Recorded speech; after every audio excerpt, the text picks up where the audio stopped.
I want to kind of like take this moment to reflect, like your great grandfather used to do, as to kind of like just look back and in retrospect look at all the things. So one of the consistent things that I've heard in your story is the number one, you categorize yourself as an introvert, or you identify as an introvert.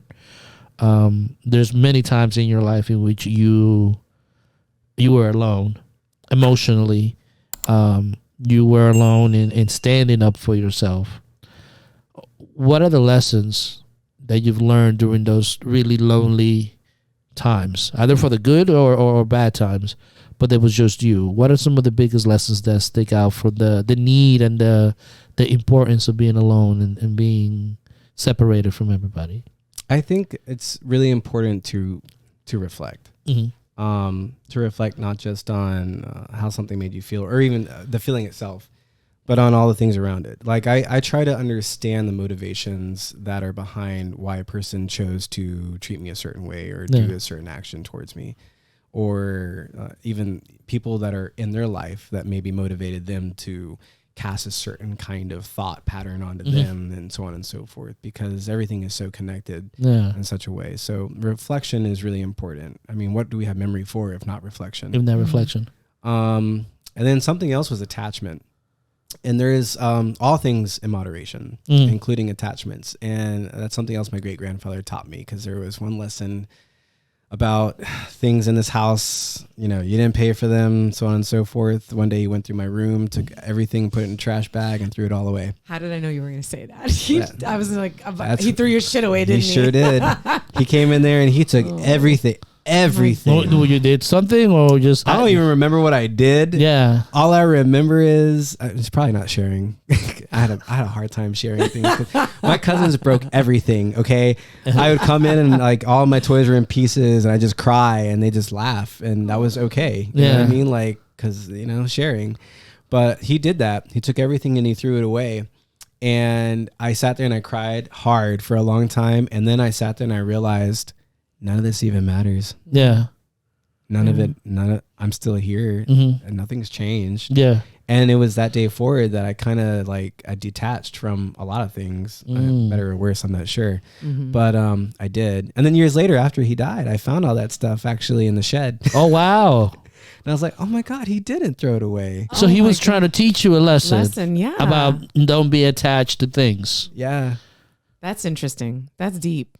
Wow. Yeah. That's deep. But that's when I stopped kind of none of it really matters. Just all that really matters are the connections we have to each other. The connections we have to each other. Yeah. Yes. And how we treat one another. So confronting, right? You've confronted so many things. And that's something that's to be admirable. I mean, let me take a couple of things, and then and you tell me how you deal with this. Let's start first with race identity. This is still a problem, actually. And actually, even more so now that I'm married to someone Hispanic, because since my mom was half Colombian and I'm a quarter Colombian, every time I encounter anyone of a Hispanic background, they can't accept that I'm black and white, for one. They're like, well, you got to have something else in you, sweetie. And I'm like, well, I mean, my mom is like half Colombian. It's like, there it is. That's what I'm talking about. And they're like, you don't speak Spanish? You don't know your culture? I'm like, but according to my 23andMe, I'm like 19% Nigerian. So if you want to talk about my culture, right, it's Nigerian. Right. Come on. But no, so yeah, I face that a lot. And my response is always, I'm just American. Yeah. I was born in America. I'm American. I have more subcultures that I correspond to than I do like any main culture. Yeah. And I live my life daily. Like there's nothing in particular that I'm really partial to, maybe because of my detachment. Again, confronting loss, death. You're confronting the death of your great grandparents, your dad. What have you learned from confronting those situations? Ooh, I think I'm still learning, honestly, about confronting loss. Loss is just, sometimes I feel like loss started at the very beginning, like the division of the first cells that ended up being what mankind is today. Like where the separation of oneself, it's just an ongoing process and learning to cope with that. And there will ever be a void that is just present within us that like calls for something to fill it. And unfortunately we find all kinds of terrible things to fill it with, but we also find beautiful things.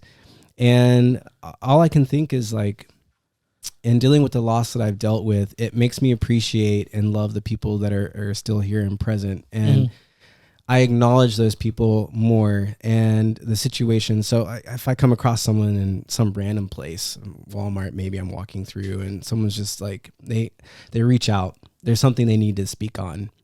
I allow myself to be that vessel to take in that information and to be that, because that's what we're here for. I think that we're here to like help each other. Yeah. So